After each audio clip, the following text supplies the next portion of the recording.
Om Swastiastu Semeton. Oke Semeton, saya mau ceritakan kepada Semeton.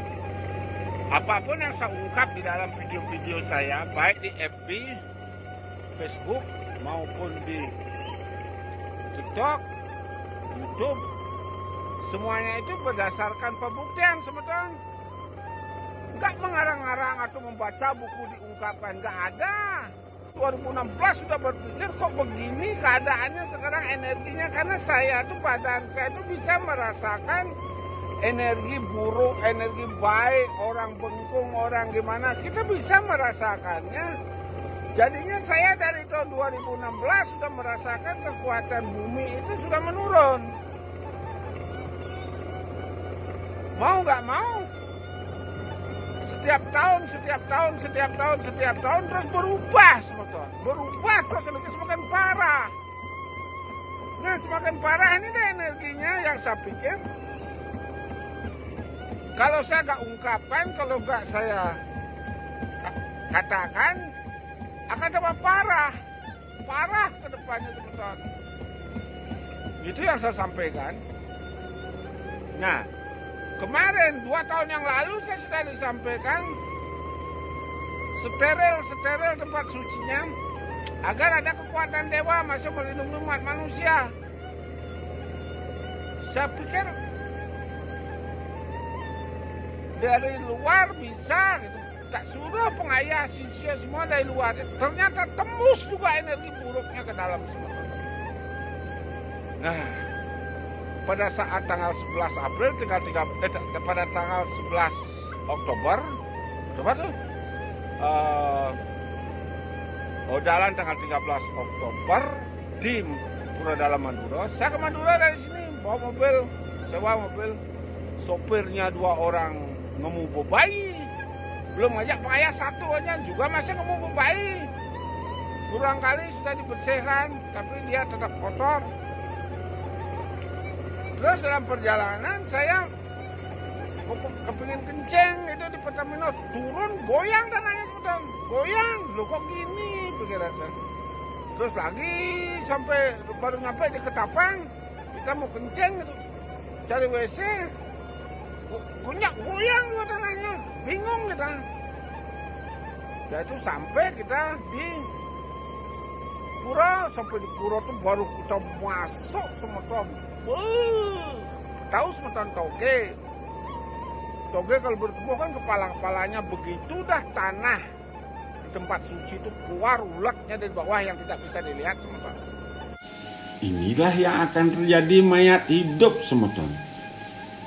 Manusia seperti mayat hidup kesana kemari ngemu ulat, itulah mayat hidup Semeton.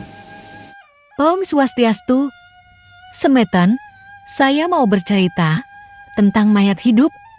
Siapa yang mayat hidup itu? Manusia yang badannya ngemu ulat, yang dirasakan gatal setiap hari, dan bermacam-macam ulat berkeliaran di rumahnya. Itulah mayat hidup, karena manusia suka memakan makanan yang berdosa. Segala kesehariannya penuh dengan kebahagiaan di atas penderitaan orang lain, sehingga makanan yang dimakan itu banyak mengandung ulat yang dia makan, sama sekali tidak mau merubah dirinya menjadi baik.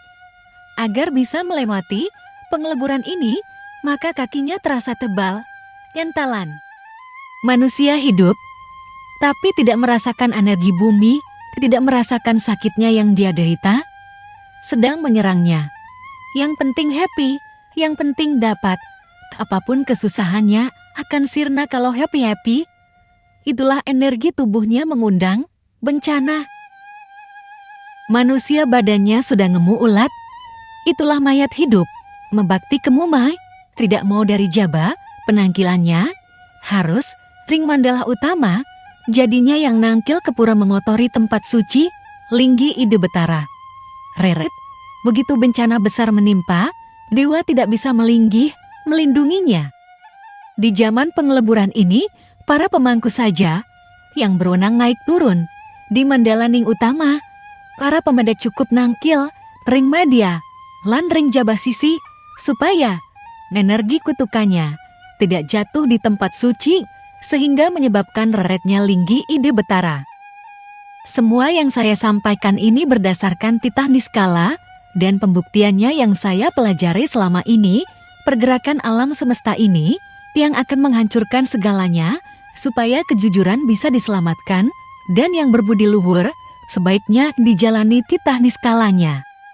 Dalam waktu dekat ini dari bulan Oktober tahun 2022 sampai 6 bulan ke depannya, penyakit yang menyerang organ tubuh seperti empedu, ginjal, tenggorokan akan mengalami banyak kematiannya sebab penyakit ini bukan ditularkan, melainkan penyakit ini hutang dosa kelahirannya.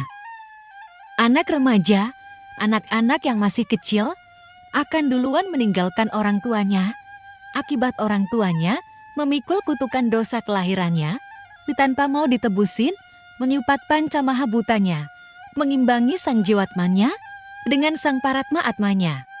Kalau badan manusia, rohnya belum seimbang dengan yang mantuk mepuayangannya, manusianya ngemu ulat seperti mayat hidup yang tidak dirasakan, jadinya alam semesta ini tidak bisa seimbang, anak-anaknya lah yang jadi korban, memikul kutukan dosa kelahiran orang tuanya.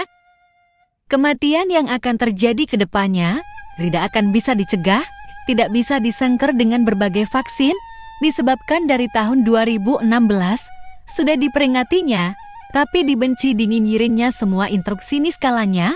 Tahun 2019 semua virusnya sudah menjalar di tubuh manusia, tidak diketahuinya.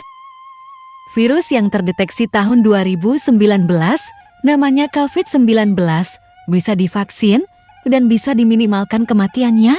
Begitu munculnya asta peleburan, semua organ tubuhnya sudah mengendap virus yang tidak dideteksi, begitu terdeteksi tidak bisa diselamatkan.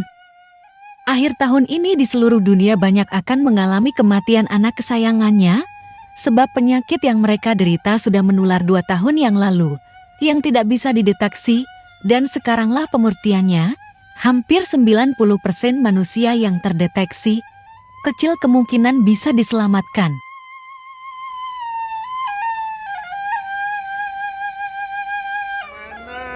Yang harus kita lakukan untuk penyelamatannya. Terpaksa saya ungkap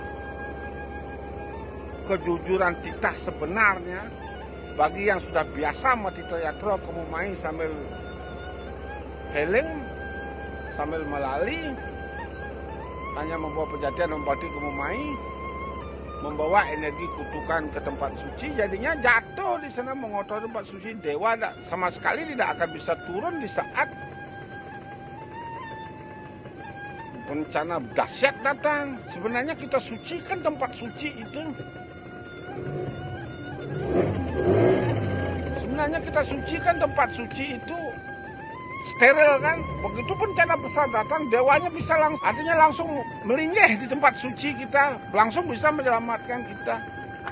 Itu tujuan sebenarnya kita mau menyeterilkan tempat suci biar tidak dikotori.